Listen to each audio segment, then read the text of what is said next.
Crack MHCET इन 42 days. Okay, सो अब हम इस वीडियो में क्या देखने वाले, हम देखेंगे day to day timetable, which means हमारे पास अभी 42 डेज है। ये पहले तो तुम पूछोगे सर 42 डेज का कैलकुलेशन आया कहां से, पहले तो 60 डेज था। अरे 4 वीक तुम्हारे फरवरी के, 2 वीक तुम्हारे मार्च के, 6 वीक्स हो गए। ओके, 6 इंटू 7 पर वीक 7 डेज है ना, 6 इंटू 7 42 डेज। ओके, तो ऐसे करके हमने ये चीज कैलकुलेट की है। अभी प्रॉब्लम ये है कि हमने वर्कशॉप तो बना लिया है। Okay, 60 days to crack MHCET, उसमें हमारे सारे वीडियोस है, कॉन्सेप्ट्स है, ट्रिक्स है, काफी इजीली एक्सप्लेन्ड है, so students are enjoying that. But वहां पे प्रॉब्लम एक ये हो रहा है कि स्टूडेंट्स ये पूछ रहे sir day to day schedule बताओ, क्योंकि अभी दिन कम है तो मैं रैंडमली कुछ भी नहीं पढ़ सकता हूँ। तो ये टॉपिक पढ़ा ना परसेंटेज, उसके बाद नेक्स्ट टॉपिक कौन सा पढ़ू, ये टॉपिक पढ़ा ना सर्कुलर अरेंजमेंट, उसके बाद नेक्स्ट टॉपिक कौन सा पढ़ू, डे 26 कौन सा टॉपिक पढ़ना है, और मॉक टेस्ट कब सॉल्व करना है, मॉक टेस्ट का एनालिसिस कैसे करना है, कब करना है। ओके, ये मेरा स्केड्यूल क्या होना चाहिए ना, वो क्लैरिटी दे दो। क्योंकि अभी मैं तो अपने आप को डेडिकेट कर रहा हूँ 10 आवर्स पर डे, बहुत लोगों ने जॉब छोड़ दिया and they are dedicating themselves 10 hours to 12 hours per day. तो मुझे एग्जैक्ट स्केड्यूल बताओ ना, मैं क्या करूं अब। बस इसीलिए वीडियो है, एग्जैक्ट स्केड्यूल पता चलेगा, राइट। सो चलो लेट्स स्टार्ट विद दिस। सो अभी कर क्या रहे हैं हम, ये समझो। हमने कलर्स में डिफरेंशिएट किया है वीक को। वीक 1 जो होगा डे 1 to 7, ओके, उसको हम बोलेंगे ग्रीन। तो जो भी टॉपिक ग्रीन में दिख रहा है उससे क्या समझना, अरे ये वीक 1 वाला टॉपिक है। वीक 1 में से कौन सा डे, वो तो वहां पे लिखा होगा। वीक 2 वैसे ही येलो कलर में, which is day 8 to 14। Week 3 वैसे ही 15 to 21, ओके, जो ब्लू कलर में होगा। Week 4 purple, week 5 orange, week 6 pink. वैसे डेज तो समझ में आ जाएगा ना, पर वीक में देरा 7 डेज, तो ऐसे हम 42 डेज तक जा रहे हैं, करेक्ट। अभी पर डे तुम्हारा काम क्या हो, अभी अजम्पशन ये है कि ये वो स्टूडेंट्स के लिए जो अभी स्टार्ट कर रहे हैं। ओके, सो देखो तुम्हारा कंपटीशन उन स्टूडेंट्स के साथ है जो 6 महीने 3 महीने 4 महीने से पढ़ रहे हैं। Okay, dedicatedly offline coaching class जाके पढ़ रहे हैं। ओके, सो उनके साथ कंपटीशन है, तो हमें भी उतना ही रेडी होना होगा ना। हाँ, तो दो टाइप के अभी स्टूडेंट्स आ सकते हैं। एक तो जिन्होंने अभी स्टार्ट किया है, वेरी गुड। ओके, वर्कशॉप तुम्हें सब कुछ सिखा देगा।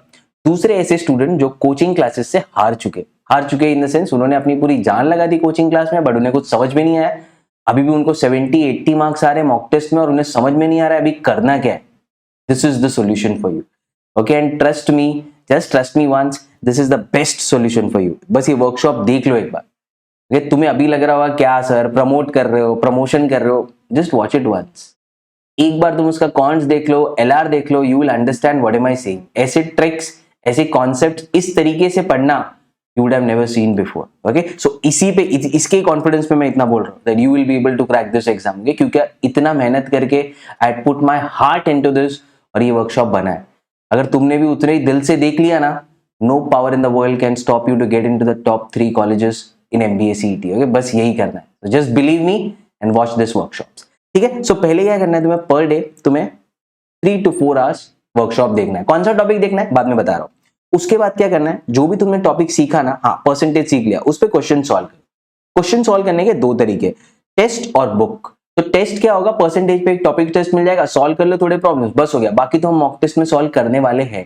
या तो एक बुक मिल जाएगा, वहां पे ई बुक है, उसमें से कुछ परसेंटेज पे प्रॉब्लम लो, सॉल्व कर दो, बस हो गया। ये इसलिए जो हमने कॉन्सेप्ट सीखे वो अप्लाई करना है। हो गया अप्लाई, हो गया टॉपिक क्लियर। अब आना है मॉक टेस्ट पे।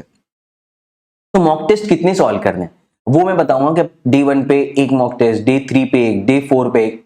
इन शॉर्ट इतना समझ लो, on an average per day तुम एक मॉक सॉल्व कर रहे हो। कुछ ब्रेक्स भी है बीच में जो हम देखेंगे, बट इतना समझ लो पर डे तुम एक मॉक सॉल्व कर रहे हो। तो कितना काम हो गया दिन में। पहले वर्कशॉप देखना है, कॉन्सेप्ट सीखना है, सीख लिया। उसके बाद उस कॉन्सेप्ट पे थोड़े प्रॉब्लम सॉल्व करने हैं, टॉपिक टेस्ट में कर लिए, कॉन्सेप्ट क्लियर हो गया साइड में। अभी मॉक टेस्ट का प्रैक्टिस चाहिए ना। लास्ट 42 डेज है, 30 मॉक टेस्ट हमें लिखना है, तो ऑलमोस्ट पर डे एक मॉक टेस्ट तो लिखना होगा, करेक्ट। ओके, सिलेबस कंप्लीट नहीं हुआ सर, पहले दिन से मॉक टेस्ट लिख रहे हो, अरे वो इसलिए लिख रहे हैं ताकि वो सिलेबस दिमाग में क्लियर हो। मार्क्स से हम अपने आप को जज नहीं कर रहे, बस अपने आप को आदत डाल रहे मॉक टेस्ट लिखने का। Okay, that is why I am telling you to write the mock test every day. तो इसीलिए तुम्हारा कितना जा रहा है, 3 to 4 hours here, 3 to 4 hours here, 3 to 4 hours here. 10 to 12 hours per day is what I need from you in the next 40 days to crack the exam of Maharashtra CET. Okay, so understand what are you up to. ठीक है, अभी सारा clarity आ गया। Now let's enter into each one of this week and day and understand कि हमारा day to day preparation क्या होगा। So we start from day 1 to day 7। Okay, अभी वो सारे टॉपिक्स देखते हैं जो ग्रीन में हाईलाइटेड है। ओके, वो कौन से सेक्शन से डजंट मैटर, वो ग्रीन में हाईलाइटेड है, विच मीन्स वो डे 1 to डे 7 के बीच में होना चाहिए। तो ये सब तो हम ऑलरेडी देख चुके, क्या कॉन्ट्स में कौन से टॉपिक है, number system, algebra, geometry, arithmetic and modern maths, ये सब हमें पता है कौन से टॉपिक से कितने क्वेश्चन आए थे, ये सब हम ऑलरेडी डिस्कस कर चुके। सिर्फ ग्रीन के लिए अभी आके चमकनी चाहिए। अच्छा ग्रीन आ गया, अच्छा डे 1 से डे 7 होगा। सो डे 1 तुम्हें करना है मेंटल कैलकुलेशन, ओके। फिर डे 2 करना है तुम्हें नंबर सीरीज। अभी डे 1 तुम पूछोगे सर मेंटल कैलकुलेशन से स्टार्ट क्यों किया, क्योंकि mental calculation is a base of percentage, is a base of profit loss and discount, is a base of SICI, is a base of DI। तो अगर ये नहीं आ रहा है ना, बाकी के सब चैप्टर बाउंसर जाने वाले, ओके। इसलिए मेंटल कैलकुलेशन हमें आना ही चाहिए। और मेंटल कैलकुलेशन से बोर्ड मास के प्रॉब्लम भी सॉल्व होते हैं, ठीक है। पहले तो स्पीड बढ़ाओ ना, स्पीड वाला एग्जाम लिख रहे हो, इसलिए यहां से स्टार्ट करेंगे। सेकंड हम जाएंगे नंबर सीरीज पे, क्योंकि उस पे मेंटल कैलकुलेशन के स्क्वायर, क्यूब्स वाले कॉन्सेप्ट यूज होते हैं, ओके। अभी ग्रीन नहीं दिख रहा है तो डे 1 डे 2, और बाकी का मुझे कुछ दिख नहीं रहा है अभी, सिर्फ डे 1 to डे 7 में देख रहा हूँ, क्योंकि ये सब अलग अलग कलर है, एज यू कैन अंडरस्टैंड। अभी आ गया ये। तो डे 2 में हम नंबर सीरीज के साथ करेंगे डायरेक्शन सेंस भी, क्योंकि दोनों छोटे छोटे टॉपिक है। वो 1 घंटे का, ये भी 1 घंटे का है। 2 घंटे में पूरा जितना वीडियो वॉचिंग है तुम्हारा वर्कशॉप का वो खत्म हो जाएगा। बस फिर उस पर प्रॉब्लम सॉल्व करना है, जो 3 से 4 घंटे लगेंगे। 1 घंटा इधर हो गया, 4 घंटे का तुम्हारा mock solving, 10 hours are over, okay. So ऐसे मत सोचो कि सर आपने रैंडमली लिख दिया। कोई बड़ा टॉपिक है तो उसको एक ही दिन दिया है मैंने। जैसे फॉर एग्जाम्पल यहाँ पे देखो डे 2 ये हो गया। अभी डे 3 पे कौन है, डे 3 पे है तुम्हारा इनपुट आउटपुट, एक ही है, बड़ा टॉपिक है ना, उस पर प्रॉब्लम्स भी बहुत सॉल्व करने हैं। डे 4 पे कौन है तुम्हारा विजुअल रीजनिंग। डे 5 पे कौन है तुम्हारा सिलॉजिज्म। ये सिंगल टॉपिक है एक दिन के लिए, क्योंकि बड़ा टॉपिक है। ये इसको समझोगे अच्छे से और फिर इसका नोट्स बनाओगे प्लस इसको सॉल्व करेंगे तो टाइम लगेगा। फिर आते हैं हम डे 6 के बाद यहाँ पे डे 5 तक हो गया था ना, करेक्ट। सो डे 6 पे हम ये दोनों लेंगे, circular arrangement and tabular puzzles, okay. So 1.5 घंटे का ये, 1 घंटे का ये, 2.5 घंटा इसमें निकल जाएगा, 3 घंटा पकड़ो।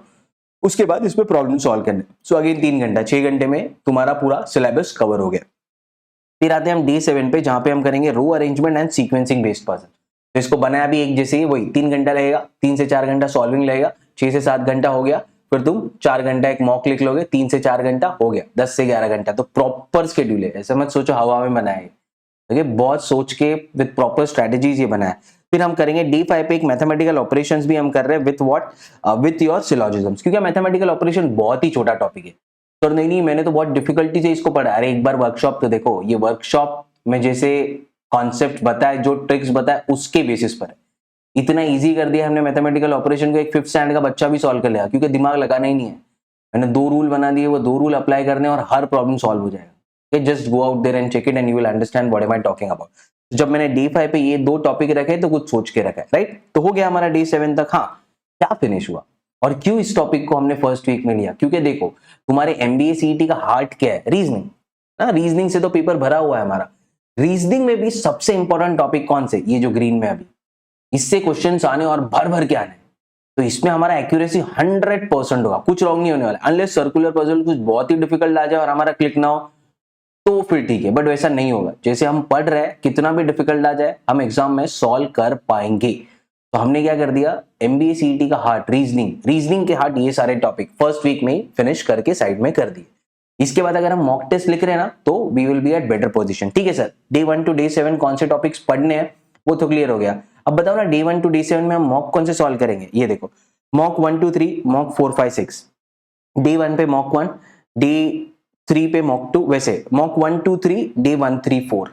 तो एक दिन का इधर गैप रखा है, डे 2 वाला, ओके। फिर day 5 day 6 day 7, mock 4 mock 5 mock 6, okay. In short ये समझो रोज तुम एक मॉक लिख रहे हो। अभी इसका 2 चीज है, क्या तुम सुबह उठ के मॉक लिखो और उसको साइड में कर दो, या तो तुम रात को एक मॉक लिखो, जैसे तुम्हें ठीक लगता है। बट सुबह या रात में एक अर्ली स्टार्ट ले लो। अगर सुबह जल्दी नहीं उठते हो तो उठो, अभी वो टाइम तुम्हें सोने वाला जो है वो मॉक में डालना है, नहीं तो फिर नहीं होगी चीजें, श्योरली नहीं होगी। फिर तुम्हें वर्कशॉप में तुम 100% दे नहीं रहे हो, okay. As I said, I had put my heart into this, so you have to also put your heart into this to get the maximum benefit of it, right? So that is why I want you to give your 100%. So ऐसे तुम्हें करना होगा, सुबह लिखो रात को लिखो, it's your choice, but तुम्हें मॉक लिखना है। और मैंने ये बता दिया कि अब तक तो सर सिलेबस ही कंप्लीट नहीं हुआ है, तुम आप क्या मॉक लिखने बोल रहे हो। तो मॉक इसलिए लिख रहे हैं हम, वो समझो, ताकि मॉक को समझ पाए, एग्जाम को समझ पाए। आने दो 70 मार्क्स, आने दो 60 मार्क्स, आने दो 80 मार्क्स, डजंट मैटर, बट तुम्हें मॉक लिखने हैं। और मॉक 1 to 6, ओके, वो बनाए ऐसे गए कि that will help you to develop a strategy, okay. क्या मेरा स्ट्रैटेजी क्या होना चाहिए एग्जाम में। तो यहां तक हम मॉक 15 तक स्ट्रैटेजी डेवलप कर रहे हैं, और वैसे ही वो मॉक टेस्ट बने हैं क्या तुम्हें सारे टाइप के प्रॉब्लम्स देख लो और तुम्हारा प्रैक्टिस वहां पे हो जाए।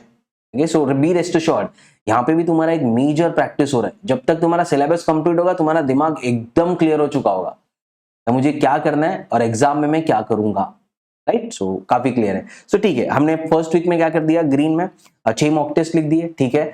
एट द सेम टाइम हमने जो है वो रीजनिंग के जो हार्ड टॉपिक थे, जो मेन टॉपिक थे, वो हमने कंप्लीट कर दिया। तो ग्रीन हमारा कंप्लीट हो चुका है।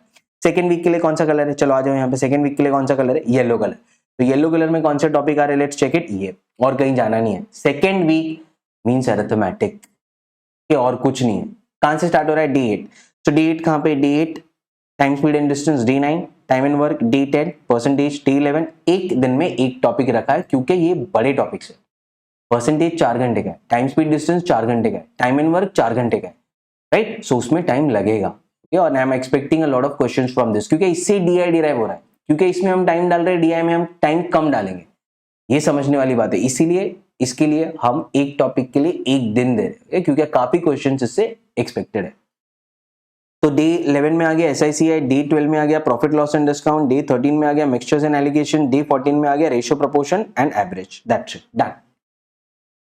ओके, सो ऐसे हम वीक 2 में पूरा क्या पूरा हमारा अरिथमेटिक कंप्लीट कर देंगे। ओके, और कहीं तो येलो है नहीं, as you can check it, बस येलो एक ही जगह मिलेगा, that is on arithmetic. So और कुछ नहीं देख रहे हो वीक 2 में अरिथमेटिक। बाकी तो मॉक चलता रहेगा, मॉक 7, 8, 9, 10, 11, 12, डे 8, 10, 11, 12, 13, 14। एक दिन का ब्रेक है एक वीक में। You are writing how many mocks, 6 mocks. So 7 days होते हैं ना एक वीक में। हाँ, एक दिन का ब्रेक है तुम्हारे, जब भी लेना है तब ब्रेक ले लो। Okay, but you have to write all this मॉक्स।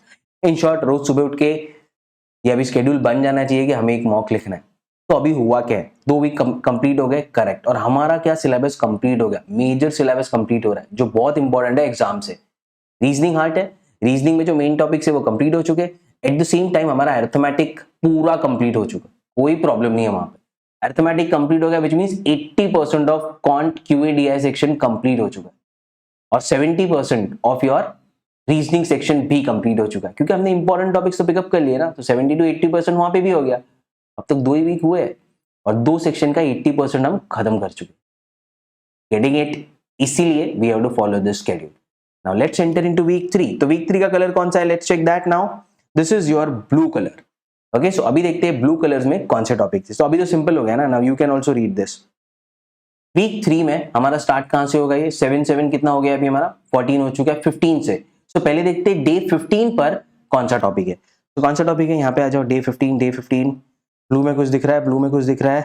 हाँ, डे 19 है, 18 है यहाँ पे। सर क्रिटिकल रीजनिंग, अरे क्रिटिकल रीजनिंग पे ना ROI बहुत अच्छा है। ROI क्या होता है, रिटर्न ऑन इन्वेस्टमेंट। इन्वेस्ट क्या कर रहे हो, टाइम और एनर्जी। तो इस पे क्या होगा, अभी हमने इसमें ट्रिक्स और रूल्स बनाए। ये ऐसा नहीं है कि यार assumption is always in the mind of the author, ऐसे तो नहीं। नेगेट द अजम्पशन, अगर स्टेटमेंट गिर रहा है तो वो आंसर है। ओके, सो ऐसे बहुत सारे रूल्स हमने बनाए। अजम्पशंस के लिए है something that you are 100% sure about, वो कंक्लूजन होता है, सो वो भी उसका रूल है। इन शॉर्ट, ये जो टॉपिक दिख रहे हैं ना तुम्हें, हमने ये क्रिटिकल रीजनिंग के टॉपिक को मैथ्स में कन्वर्ट कर दिया, क्योंकि अभी इसके लिए हम रूल्स अप्लाई कर रहे हैं। अरे ये आर्गुमेंट का ये रूल है, इससे आर्गुमेंट स्ट्रॉन्ग बनता है। देखो ये रूल फिट हो रहा है, नहीं हो रहा है, छोड़ो, ये वीक आर्गुमेंट है। कंक्लूजन का ये रूल है, ये रूल फिट हो रहा है, नहीं हो रहा है, तो ये कंक्लूजन नहीं है। तो इन शॉर्ट, हम इसको वर्बल की तरह सोच ही नहीं रहे, हम तो बोल रहे हैं अरे हमने इसको मैकेनिकल कर दिया है, राइट। तो इस पे ना हम एनर्जी और टाइम बहुत कम डाल रहे हैं, बट इससे प्रॉब्लम्स बहुत आते हैं पेपर में। तुम खुद चेक कर लेना जब मॉक टेस्ट सॉल्व करोगे, assumptions, conclusion, course of action, arguments, ये भरा होता है पूरा पेपर इससे। ओके, और यहाँ पे अगर आंसर आ रहा है तो क्या हो रहा है, कम टाइम में अच्छा आंसर मिल रहा है, अगर तुम्हें इसके रूल्स अच्छी तरह से पता है, राइट। सो अभी हम क्या करेंगे, डे कहां से स्टार्ट हो रहा है अभी हमारा, ये डे 15 से, राइट। तो डे 15 ये 2, डे 16 ये 2, डे 17 ये ओके, हो जाएगा। इसी तरीके से वर्कशॉप बना है। तो हमने क्या कर दिया, अभी वीक 3 में क्रिटिकल रीजनिंग को उड़ा दिया। अभी और क्या बचा है, फिर हम आ जाते इंपॉर्टेंट टॉपिक्स ऑफ रीजनिंग जो हमने मिस कर दिए थे पहले। ओके, क्योंकि वीक 1 में हमने रीजनिंग ले लिया था, बट इंपॉर्टेंट टॉपिक मिस हो गए थे। तो यहाँ पे आ गए डे 18, यहाँ पे डे 19, यहाँ पे ब्लड रिलेशन, कोडिंग, डिकोडिंग और क्यूब्स। ओके, सो ये भी फिनिश हो गया। और कुछ है ब्लू में दिख रहा है यहाँ पे, और आता है मेंसुरेशन। ओके, बट डे 20 कहाँ पे है, डे 20 पे आ जाते हैं हम नंबर सिस्टम पे। नंबर सिस्टम मींस वो सारे LCM, HCF, divisibility, factors, factorials, unit digit, last two digit, okay ये सारे टॉपिक्स रिमाइंडर्स ये सारे कवर करने हैं हमें, क्योंकि क्या होता है अभी लास्ट ईयर अगर तुम देखोगे, ये तो 2023 हम लिख रहे हैं, 2022 की बात कर रहा हूं मैं, तो बहुत सारे प्रॉब्लम्स आ गए थे तो रिमाइंडर्स से थे। अभी किसी ने एक्सपेक्ट नहीं किया था कि यार इतने साल से तो नहीं आया रिमाइंडर से, तो अभी क्या आएंगे, राइट ना। तो क्या भरोसा इस साल आ जाए, क्या भरोसा इस साल अलजेब्रा से आ जाए।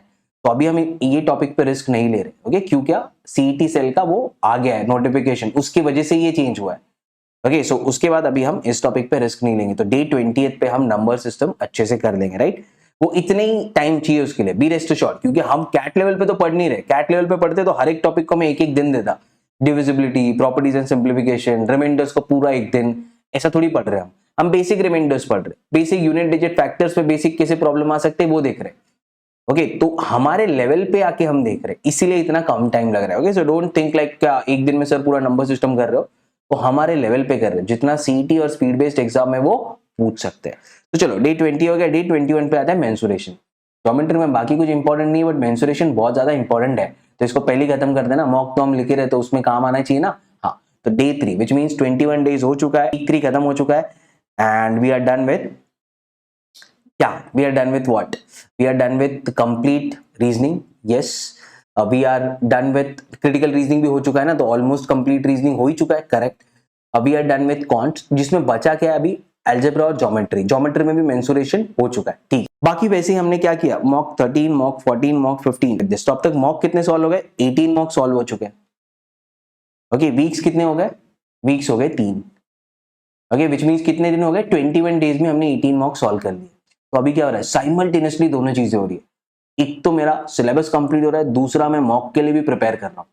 पता है सबसे लीथल क्या होता है, सिलेबस कंप्लीट करूंगा उसके बाद मस्त मैं मॉक लिखूंगा, यहीं पे तुम फंस जाओगे बुरी तरह, क्योंकि CET is mostly about mock writing, mostly about exam practice, mostly about adapting to the pattern, okay, and giving yourself that time कि तुम अरे 150 मिनट्स बैठ पाओ और सोच पाओ, दिमाग को उस तरीके से ट्रेन करना है। तो ट्रेन होना चाहिए ना रोज, बार बार वो क्वेश्चंस दिखने चाहिए थे कि याद हो जा रहे यार ये ऐसे ही पूछ रहा है सर्कुलर अरेंजमेंट में, अरे ये विजुअल रीजनिंग बार बार ऐसे ही पूछ रहा है, मुझे कॉन्सेप्ट देख के तो समझ गया था, बट अभी ये जो मॉक टेस्ट में बार बार ऐसे प्रॉब्लम देख रहा हूं ना, उससे मुझे और अच्छे से ये चीजें समझ रही, गेटिंग इट। सो इसीलिए हम ये मॉक्स लिख रहे हैं। तो फिर हो गया ना हमारा, मेजरली हमारा कॉन्स हो चुका है, रीजनिंग हो चुका है, प्लस हम 18 मॉक्स लिख चुके हैं, और अभी तक टाइम हुआ है 21 डेज। अब हम आ जाते हैं हमारे वीक 4 पर, ओके। सो वीक 4 में क्या होगा, वही 7 डेज। अभी कहां से स्टार्ट होगा ये, 22 टू 28, राइट ना, हाँ। तो 7 डेज में कितना मार्क्स लिखेंगे, 6 मार्क्स लिखेंगे। अभी क्या हो रहा है उसमें, अटेम्प्ट इंक्रीज हो रहा है, ठीक है, तो वो तो पता चल गया। अभी ये देखते हैं क्या टॉपिक्स कौन से होंगे, कौन से टॉपिक्स है जो पर्पल में, ओके। सो ग्रीन हो गया, येलो हो गया, ब्लू हो गया, 3 वीक खत्म हो गए, चौथे वीक कौन से कलर है, पर्पल कलर है। तो चलो स्टार्ट करते हैं फिर, कौन से टॉपिक है पर्पल में और कौन से टॉपिक बच गए। पहले तो ये सोचो ना, रीजनिंग ऑलमोस्ट हो चुका है, क्रिटिकल रीजनिंग खत्म हो गया है, अकाउंट्स खत्म हो चुका है, नंबर सिस्टम भी हो गया है, बचा क्या है अभी, अलजेब्रा, ज्योमेट्री एंड डी है। तो वही होगा अभी सॉल्व, ये हो गया तुम्हारा अलजेब्रा पर्पल में, ये हो गया तुम्हारा ज्योमेट्री, ये आ गया तुम्हारा डी है, डन। स्टार्ट कहां से करेंगे, तो कहां से स्टार्ट हो रहा है, डे 22 से स्टार्ट हो रहा है ना, ये सारे टॉपिक से जो हम कवर करेंगे डे 22 में, ये 3 टॉपिक, क्योंकि ये हमने इतना ही पढ़ा है जितना हमारे एग्जाम के पॉइंट ऑफ व्यू से इंपॉर्टेंट है। अभी lines, angle, triangles, heights and distances, quadrilaterals पढ़ने जाओगे तो बहुत कुछ है, इसमें नहीं है बट ये 2 में तो है, बहुत कुछ है, ओके। बट हम तो कैट लेवल पे जा ही नहीं रहे, हम बोल रहे बेसिक प्रॉपर्टीज और बेसिक प्रॉब्लम पूछोगे ना, हमें आना चाहिए, तो उतना पढ़ रहे हैं हम, इसीलिए ये तीनों टॉपिक को एक दिन में क्लब किया, क्योंकि वर्कशॉप में हमने वैसे ही रखा। अब फिर हम आते हैं डे 23 में, जिसमें ये 3 टॉपिक कवर हो जाएंगे, polygon, circle and coordinate geometry. क्योंकि अभी हमें पता है सीईटी सेल पेपर सेट कर रहा है, तो जरूरी नहीं है आईबीपीएस पीओ का पैटर्न होगा, क्योंकि वो एक साथ 4-5 क्वेश्चन कोऑर्डिनेट ज्योमेट्री के डाल दिए, कोऑर्डिनेट ज्योमेट्री, फंक्शंस, इनइक्वालिटीज, ये सब मिला के, देखिए 2-3 अलजेब्रा के टॉपिक, यहाँ के 1-2 टॉपिक, तो फिर फंस जाओगे ना, तुम तो सोचोगे मैं बोर्ड मार्क्स के लिए प्रिपेयर होके गया था, राइट। तो अभी हम वैसा नहीं है, पेपर को डिफिकल्ट भी होने दो, हम प्रिपेयर्ड है, ओके। सो इसीलिए हम क्या करेंगे, ये तीनों टॉपिक को भी हम एक दिन में फिनिश कर, मेंसुरेशन जो इंपॉर्टेंट था वो तो हमने पहले ही उड़ा दिया है, तो हो गया ना। फिर तुम्हारा ये क्या हो गया, ज्योमेट्री। वैसे अलजेब्रा भी डे 23 तक हम यहाँ पे थे, 24 को linear equation, quadratic equation, day 25 को इनइक्वालिटीज, फंक्शंस एंड ग्राफ, ये दोनों साथ में पढ़ना है, it is easier to understand the topic then. फिर हम पढ़ेंगे logarithms and progression and series, वो हो जाएगा डे 26, ओके। सो डे 26 हो चुका है, अभी कितना दिन बच गया, 2 दिन। डे 27 पे ये, डे 28 पे दीज 3 चार्ट्स। तुम बोलोगे सर इतना जल्दी ये उड़ा दिया, हमने बहुत ज्यादा मेहनत किया है अर्थमेटिक में, we had put our heart into understanding percentage. तो तुम सी अर्थमेटिक में अभी तुम्हारे साथ होगा क्या, तुम स्टार्ट करोगे मेंटल कैलकुलेशन से, हाँ ओके वो तो हमने डे 1 पे किया है करेक्ट, फिर तुम जाओगे परसेंटेज पे, फिर तुम जाओगे SICI पे, फिर तुम जाओगे प्रॉफिट लॉस एंड डिस्काउंट पे, तुम्हें एंड तक यही लगेगा तुम परसेंटेज ही पढ़ रहे हो। जस्ट मार्क माय वर्ड, तुम्हें समझेगा ही नहीं चैप्टर चेंज कब हुआ, अरे ये तो परसेंटेज के कॉन्सेप्ट है, वैसे ही है वो। और जैसे तुम DI में आओगे फिर भी ऐसे लगेगा अरे अब तक मैं percentage profit and loss SICI वहीं से बाहर नहीं आया हो, लगता है उसी में घूम रहा हूँ, वही है क्या तुम्हारा DI, वही है तुम्हारा DI। ओके तो इतना इजी हो जाएगा, इसीलिए बोल रहा हूँ we had kept these many days for DI कि इसके बाद you will be comfortable with DI, क्योंकि जो मेहनत करना था ना कॉन्सेप्ट्स में वो हम ऑलरेडी कर चुके जब हमने अरिथमेटिक पढ़ा था। Okay so don't worry about the days here. हो गया ना, 28 डेज हो गया, हमारा वीक 4 खत्म हो गया, पर्पल खत्म हो गया। सो क्या क्या हो गया, अभी ऑलमोस्ट सब कुछ हो चुका है, पूरा रीजनिंग हो गया, हाँ पूरा क्वांट्स हो चुका है, हाँ तो अभी बचा ही क्या, एक ही सेक्शन बचा है, तो अभी तो ये एक्सेप्टेड है ना। क्या वीक 5 में कौन होगा, वीक 5 में कौन होगा, कौन सा कलर है वो देख लो पहले। वीक 5 में है तुम्हारा orange colour, day 29 to day 35। तो अभी ऑरेंज कलर में कौन से टॉपिक है, वो तो प्रेडिक्टेबल है। एक ना कॉन्ट्स में टॉपिक बच गया, PNC एंड सेट थ्योरी, तो वो हम देख लेंगे। बट स्टार्ट कहाँ से हुआ, ये 29 से स्टार्ट हुआ है, तो 29th डे कहाँ पे है, 29th यहाँ पे। RC के लिए पूरा एक दिन, क्योंकि इसमें क्या किया हमने, ट्रिक सीखी है। अभी सी पहले तो तुम्हारा डाउट ये आएगा कि सर आपने इतना लेट क्यों रखा है VRC को, इसको थोड़ा पहले कुछ तो टॉपिक पहले ले लेने चाहिए थे ना, इतने सारे टॉपिक्स आप एंड में ही ले रहे हो, ऐसा क्यों। क्योंकि सी VRC जो सेक्शन है ना उस पर तुम्हारा कंट्रोल नहीं है, कंट्रोल नहीं है इन द सेंस, एक तो तुम अच्छे रीडर हो तो तुम पढ़ते हो बुक, तो तुम्हारे लिए वैसे ये सेक्शन बहुत ईजी है, but most of the 99% of the students इतना पढ़ते नहीं है, इंक्लूडिंग मी।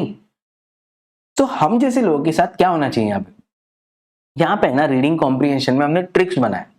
ट्रिक्स का इन मीनिंग क्या होता है, अभी जो RC है ना वो कोई भी डोमेन से आ सकता है, history, geography, politics, economics, okay sociology, psychology, fiction. तो हमने क्या किया है, हम 20% ऑफ द RC ही पढ़ेंगे। कौन से चीजें इग्नोर करना है पढ़ते वक्त वो हम वर्कशॉप में देखेंगे, उससे हमारे 80% ऑफ द क्वेश्चन आंसर हो जाएंगे। बस वही सीखना है यहाँ पे। अभी RC कोई भी हो डजेंट मैटर, RC समझना ही नहीं हम, RC समझने बैठे तो पागल हो जाएंगे अगर वो बहुत ही एब्स्ट्रैक्ट RC है। इकोनॉमिक्स पे आ गया, मुझे इकोनॉमिक्स आता ही नहीं, आता है वैसे बट मैं स्टूडेंट की बात कर रहा हूँ। और या तो फिर साइकोलॉजी पे आ गया, आप साइकोलॉजी मुझे थोड़ी आता है, स्टूडेंट को भी नहीं आता है, तो फिर वो फंस जाएंगे ना वहां पे। हाँ तो बिना RC को ज्यादा समझे तुम फिर भी कैसे क्वेश्चंस राइट आंसर कर सकते हो कम से कम टाइम में, ये चीज हम वर्कशॉप में सीखेंगे। तो उसके लिए हमारा जाएगा डे 29, फिर डे 30, 31 यहाँ पे ये सब आ जाएगा। सी ये जो चीजें है ना इस पर तुम्हारा एज आई एम सेइंग कितनी भी एनर्जी डाल लो। फॉर एग्जांपल अभी यहाँ पे तीन ही चीजें, एक है RC के साथ क्या करना है बता दिया, दूसरा बचा वोकैबुलरी, तीसरा बचा ग्रामर। अभी तुम एक चीज ये कर सकते हो कि वोकैबुलरी और ग्रामर थोड़ा जल्दी स्टार्ट ले सकते हो, क्योंकि फिर वोकैबुलरी पे टाइम लगेगा, ग्रामर पे थोड़ा टाइम लगेगा। बट मेरा कहना ये है कि हमारे पास है ही 40 डेज, अब तुम 40 डेज में क्या क्या कर लोगे ना। ओके वोकैबुलरी कितना है और किधर से भी कुछ भी आ सकता है, इसके लिए कोई ट्रिक नहीं होगा ये पढ़ो वो यही वोकैबुलरी आएगा, ज्यादा से ज्यादा नॉर्मल लैंग्वेज देख सकते हो।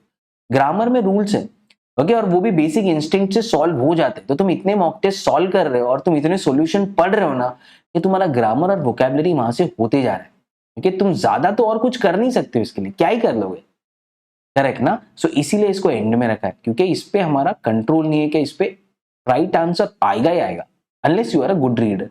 RC पे आ जाएगा क्योंकि हमने ट्रिक सीखा है। ग्रामर पे हम थोड़े रूल्स बना लेंगे, ओके जिससे हमारे एग्जाम में जैसे प्रॉब्लम आते हैं ना वो सॉल्व हो जाएंगे। बाकी वोकैबुलरी पे तो किसी का रूल नहीं है, वोकैबुलरी तो GRE लेवल का भी पूछ लिया तो तुम क्या करोगे, कुछ नहीं कर सकते हो। ओके सो इसलिए हमने इस सेक्शन को लास्ट में रखा। बाकी इस सेक्शन पे जो प्रैक्टिस हो रहा है ना वो हमारा अभी तक कितने मॉक टेस्ट लिख चुके हैं ना हम, हाँ तो वो मॉक टेस्ट में हमारा इस सेक्शन पे प्रैक्टिस अच्छे से हो चुका है। डोंट वरी अबाउट दैट, हम मॉक टेस्ट में ऑलरेडी ये सेक्शन पे बहुत मेहनत कर रहे हैं। जब तुम सॉल्यूशन भी पढ़ रहे हो तो तुम्हें समझ में आ रहा है कि ये सेंटेंस उसने क्यों राइट बोला, क्यों रॉन्ग बोला, वहां से काफी चीजें अब्सॉर्ब हो रही है, क्योंकि ग्रामर भी बहुत वास्ट है।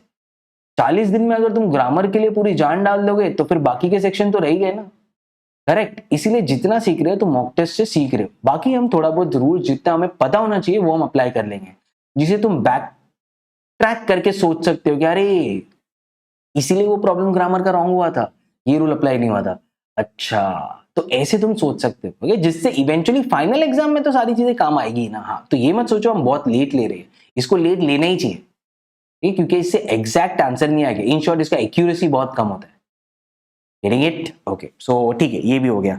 तो हमने क्या क्या किया, 29, 30, 31 हो गया, फिर क्या 31 तक यहाँ पे हुआ ना, 32, 33 कहाँ, PNC and set theory. Okay, ये बच गया था ना कॉन्ट्रा, तो वो भी कंप्लीट कर दिया। फिर क्या, कहाँ तक हो तुम अभी यहाँ पे, आ जाओ यहाँ पे, फिर 34 एंड 35 यहाँ पे हो जाएंगे। ओके, सो 31 था, 32, 33 हमने पीएनसी, प्रोबेबिलिटी और सेट थ्योरी कंप्लीट किया। 34, 35 में ये सारी छोटी छोटी चीजें देख ली। अभी इसमें तो बेसिक बस ये सोचना है कि इनको हैंडल कैसे करना है, ईडीएम्स एंड फ्रेजेस कितना है, कितना पढ़ लो है। ओके, थोड़ा बहुत आइडिया होना चाहिए इन चीज का।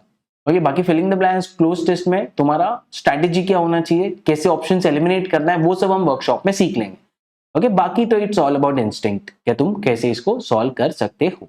ओके, सो क्या हुआ, डे 35 हो गया, डी 35 हो गया, विच मीन्स क्या हो गया, विच मीन्स ये वीक 5 हो चुका है। अभी वीक 5 में हम 2 ही मॉक सॉल्व कर रहे हैं, 7 दिन 2 मॉक। ओके, क्योंकि अभी हमने अपने आप को इतना प्रेशराइज करके अटेम्प्ट इंक्रीज कर लिया है, स्ट्रैटेजी भी बन चुकी है। अभी क्या है, ये एग्जाम प्रैक्टिस। अभी अगर मैं एग्जाम लिख रहा हूं ना तो ऐसे लिखूंगा। इन शॉर्ट 25 और 26 मॉक के जो मार्क्स हो गए, दिस शुड टेल यू कि एक्चुअल एग्जाम में भी मुझे इतने मार्क्स मिलने चाहिए, क्योंकि अभी तुमने जो प्रैक्टिस करना था कर लिया है। लास्ट में तुमने सेक्शन ऑफ वीआरसी भी देख लिया है, बस अभी छोटी छोटी चीजें बची है जो तुम्हें लास्ट में देखनी है। Okay, so week 5 is your ultimate week. Okay, which means first week of March I am talking about. यहां तक तुम पहुंच गए हो तो you are ready with the exam practice now. Okay, तो अभी वाले मॉक्स में जो मार्क्स देंगे वो एग्जाम के मार्क्स हो गए। Done with it. ओके, अभी और क्या है, लास्ट में कलर कौन सा, एक बच गया है ना अभी, which is your pink. Day 36 to 42, अभी इसमें से लास्ट के 2 दिन निकाल दो, डे 36 टू 40। लास्ट के 2 दिन हम रिवाइज करेंगे, चिल करेंगे। We will not stress our brain to such an extent क्या वो एग्जाम में जाके पैनिक हो जाए। जितनी मेहनत करनी थी हमने कर ली है, अभी सब कुछ हो चुका है। ओके, अभी अपने आप को स्ट्रेस मत करना, फिर गलत डायरेक्शन में जा रहे हो। तो डे 36 टू 40 अभी पिंक में जो भी छोटी छोटी चीजें बच गई अभी उसे सॉल्व कर लेंगे। तो क्या है पिंक में, क्या है पिंक में, कुछ है ही नहीं। हाँ, ये वाला रीजनिंग का एक ये पार्ट बच गया। अभी तुम बोलोगे सर इतना लेट ले रहे हो आप रीजनिंग, देखो टॉपिक्स कौन से, decision making is a topic जो ऐसे उड़ा सकते हो तुम, बहुत इजी होता है, बहुत ज्यादा इजी होता है। वर्कशॉप में तो हमने और ज्यादा इजी कर दिया है, नेसेसरी और सफिशिएंट कंडीशन के साथ। वेन डायग्राम तुम्हारा हो चुका है, क्योंकि तुमने सेट थियरी किया ना, उसी से आता है वेन डायग्राम, तो इसका टेंशन मत लो, हो चुका है वो सेट थियरी में। Clocks and calendars, binary logic, analogy, data sufficiency, alphabet puzzle. Data sufficiency हो चुका है तुम्हारा, क्योंकि तुमने बाकी के जो टॉपिक पढ़े ना उसी से डेटा सफिशिएंसी के क्वेश्चन बनते हैं। तुम्हें सिर्फ ये देखना है डेटा सफिशिएंसी हैंडल कैसे करना है। Okay, how much of data is required to answer this question. Answer तो हम वो प्रीवियस वाला चैप्टर से ही उसने क्वेश्चन पूछा है, तो ये ऑलरेडी हो चुका है। तो ये सब इनडायरेक्टली हमारे हो चुके हैं। बचता है क्लॉक्स एंड कैलेंडर्स। हाँ, ये थोड़ा पढ़ना है। फिर कुछ स्टूडेंट बोलेंगे सर मुझे इसे इग्नोर करना है, तो कर दो फिर लास्ट में इग्नोर, क्योंकि ये बहुत ही कॉन्सेप्चुअल बेस्ड टॉपिक है। अगर तुम्हें समझ रहा है बहुत अच्छा है, इसलिए लास्ट में लिया। इनिशियली ये सब टॉपिक पे स्ट्रेस नहीं चाहिए, और आएगा तो भी 1 या 2 ही क्वेश्चन आएगा, राइट। बट इस बार बोल नहीं सकते सीईटी से ले 3 क्वेश्चन भी पूछ ले, बट ठीक है, फिर भी हम इसको थोड़ा रिस्क लेके एंड में ले रहे हैं। बाइनरी लॉजिक ये सिर्फ कैट में आता है, तो हमें सिर्फ ये पता होना चाहिए ऐसे टाइप का अगर क्वेश्चन आ जाता है, क्योंकि सीईटी सेल जो है पेपर सेट कर रहा है, तो हम ऐसे नहीं होना चाहिए अरे कभी देखा ही नहीं है। तो इसलिए हम लास्ट में इसे देख रहे हैं। फिर आता है एनालॉजी, जो बहुत सिंपल टाइप की प्रॉब्लम होता है, इस पे थोड़ा प्रैक्टिस चाहिए जो हम लास्ट में कर लेंगे। और इस पे मोस्ट ऑफ द प्रैक्टिस तुम्हारा कहाँ हो चुका है, मॉक टेस्ट में हो चुका है। एनालॉजी सिंपल होता है, ये इसके जैसा ये है तो ये इसके जैसा और क्या आएगा, तो बहुत ही सिंपल प्रॉब्लम होते हैं जो तुम एक बार सॉल्यूशन भी मॉक टेस्ट का पढ़ोगे तो हो जाएगा। तो ऑलरेडी ये तुम्हारा मॉक में हो चुका है। ओके, बचे 2 ही टॉपिक थे, clocks and calendars, binary logic. Alphabet puzzles भी तुम्हारा मॉक में हो चुका है। तो ऐसा मत समझोगे हमें कुछ नए टॉपिक ले रहे हो लास्ट में, ये सब तुम मॉक में देख चुके हो, कर चुके हो। और ये ऐसे टॉपिक नहीं है, बहुत सारा कॉन्सेप्ट चाहिए इसके लिए। एक बार सॉल्यूशन भी पढ़ोगे मॉक का तो समझ में आ जाएगा, ये बहुत डिफिकल्ट नहीं है। ये लास्ट में हम स्ट्रेस नहीं लेंगे, जो स्ट्रेस लेना था पहले 5 वीक में हम ले चुके। ओके, अभी इजी चीजें जो बची है वो हम देख रहे हैं, या तो हम अपना स्ट्रैटेजी बना रहे बैठ के। ठीक सो ये हो गया पिंक में। और क्या पिंक में, जो लास्ट के जो 3 टॉपिक बच गए थे ना, यहाँ पे आ जाएंगे। तो डे 36 पे ये आ रहा है, बाकी का तुम्हारा डे 37 यहाँ पे, 38 यहाँ पे, 39 यहाँ पे, 40 यहाँ पे, बस 40 तक ही पढ़ना है। लास्ट का 2 दिन is are looking at the mock test, क्या ये मैंने सॉल्व किया था, इधर ये गलती की थी, अच्छा ये कॉन्सेप्ट इसका ये है, अच्छा यहाँ पे मुझे ये नहीं करना चाहिए, एक्चुअल एग्जाम में नहीं करूंगा। ये सारी चीजें बैठ के करनी है, स्ट्रेस नहीं लेना है। और मॉक टेस्ट का क्या होगा, लास्ट के जो वीक है हमारा उसमें मॉक टेस्ट कितने सॉल्व करेंगे हम, यहाँ पे पिंक में देखिए, mock 28, mock 29 and mock 30, which means कितने मॉक सॉल्व कर रहे हैं हम, 3 मॉक सॉल्व कर रहे हैं 7 दिन में, which is of last week, ये वाले। तो इसमें क्या होगा, एग्जाम प्रैक्टिस। जैसे हम एग्जाम में एक्चुअली में बैठेंगे और उसी टाइम में सॉल्व करना जब तुम्हारा एग्जाम है। अब तक तो फॉर्म वॉर्म सब भर चुका होगा, सब कुछ रेडी हो चुका होगा, तुम्हें पता होगा तुम्हारा टाइमिंग क्या है। Last second week of March में ना, so we are expecting exam on 18th of March. Second week of March में तो तुम्हें सब कुछ पता होगा। तो उसी टाइम पे ये जो लास्ट के 5 मॉक्स है जो हमने एक वीक 4 में वीक 5 में और वीक 6 में लिखे है, उसी टाइम पे लिखो बिल्कुल वैसी फीलिंग के साथ कि आज मेरा एग्जाम है, पूरा प्रेशर आज ही लेता हूँ, जो भी है सब कुछ आज है। तो वैसे प्रेशर के साथ देखो क्या हो रहा है। अगर कुछ गलतियां हो रही है तो वो एक्चुअल एग्जाम में मत करो, क्योंकि अभी तक तुम्हारा स्ट्रैटेजी क्लियर है। हाँ, तुम्हारा जो अटेम्प्ट इंक्रीज करना था तुमने कर लिया है। तुम्हें जो मेरे साथ डिस्कस करना था वो तुम कर चुके हो, क्योंकि तुम जो मॉक टेस्ट लिखोगे वो सारे विजिबल है टू मी। तुमने कब कितना मॉक टेस्ट लिखा, कितना राइट हुआ, कितना रॉन्ग हुआ, कौन से क्वेश्चन पे कितना टाइम तुमने स्पेंड किया, पूरा रिपोर्ट तुम्हारा मेरे पास रेडी होगा। हमारा डिस्कशन हो चुका होगा कि तुम्हें क्या करना है क्या नहीं करना है, मोर इम्पोर्टेंटली। और तुम पूरे रेडी हो गए कि मुझे एग्जाम में ये स्ट्रैटेजी इंप्लीमेंट करना है, इतना मेरा अटेम्प्ट होगा, इतना मेरा करेक्ट होगा और यही मुझे करना है। वही चीज तुम इंप्लीमेंट करोगे लास्ट के 5 मॉक्स में, एक वीक 5 में, 2 वीक 5 में और 3 वीक 6 में। करेक्ट ना? हाँ, 2 वीक 5 में, 3 जो है वीक 6 में, लास्ट के 5 mocks on exam practice. Okay, so इसमें पूरा क्लैरिटी चाहिए। यही करूंगा मैं एग्जाम में आगे, कुछ नया करने वाला नहीं जो ये 5 मॉक में मैंने किया है। Getting it? ओके, और फिर लास्ट का 2 दिन तो तुम्हारे ऊपर, रिवीजन करो, जो मॉक सॉल्व किया है वो देखो, बट स्ट्रेस मत करो। That's all I want. एकदम फ्रेश माइंड चाहिए जो एग्जाम में जाके लिख रहा है, क्योंकि तुमने ऑलरेडी अपने आप को बहुत स्ट्रेस कर चुके हो। Got it? And we are ready to write the exam. Okay, so to summarize this, बस हमने 6 वीक में सब कुछ डिवाइड किया और 6 वीक में हमने क्या क्या कर रहे हैं ये कर रहे हैं। एक दिन में हम वर्कशॉप देख रहे, कॉन्सेप्ट समझ रहे, उस पर टॉपिक टेस्ट सॉल्व कर रहे और एक मॉक टेस्ट लिख रहे। ओके, तो ऐसे हम पहले 4 वीक में अपने आप पर बहुत स्ट्रेस डाल रहे हैं, क्योंकि ऑलमोस्ट एवरी डे हम एक मॉक लिख रहे हैं। उसके बाद स्ट्रेस थोड़ा कम हो रहा है लास्ट के 2 वीक में, जहां हम बोल रहे हैं ठीक है अभी सब कुछ हो चुका है, अभी बस इसको इंप्लीमेंट करते हैं। और मेजरली जो टॉपिक्स है वो हमने फर्स्ट के 4 वीक्स में कंप्लीट कर दिए। उसके बाद वीक 5 वीक 6 तो छोड़ दो, ज्यादा कुछ पढ़ नहीं रहे। वीक 5 में हम जो बचे हुए टॉपिक्स है वो देख रहे हैं। करेक्ट? सो ऐसे साइमल्टेनियसली तुम्हारा preparation as well as mock ये चलना चाहिए। That is only when you are going in the right direction. Okay, ऐसा बिल्कुल भी मत सोचो एक बार सिलेबस कंप्लीट कर दो पूरा फरवरी, फिर मार्च में अच्छे से मॉक लिखूंगा। जब तक तुम्हें मॉक समझ में आएगा ना कि इसको अटेम्प्ट कैसे करना है, या जब तक तुम्हारा ब्रेन ट्रेन होगा ना 150 मिनट्स तक फोकस करने के लिए, तब तक टाइम निकल चुका हो। इसलिए मॉक अभी से लिखो। सिलेबस हुआ है नहीं हुआ है doesn't matter. If you are in this workshop of MHCET 99, this is what you are supposed to do. Okay, so I'm sure most of the students are now clear कि day to day schedule क्या होना चाहिए। तो अभी देरी किस बात की? Go watch the workshop, solve the topic test, solve the mock test and be ready for your MHCET exam.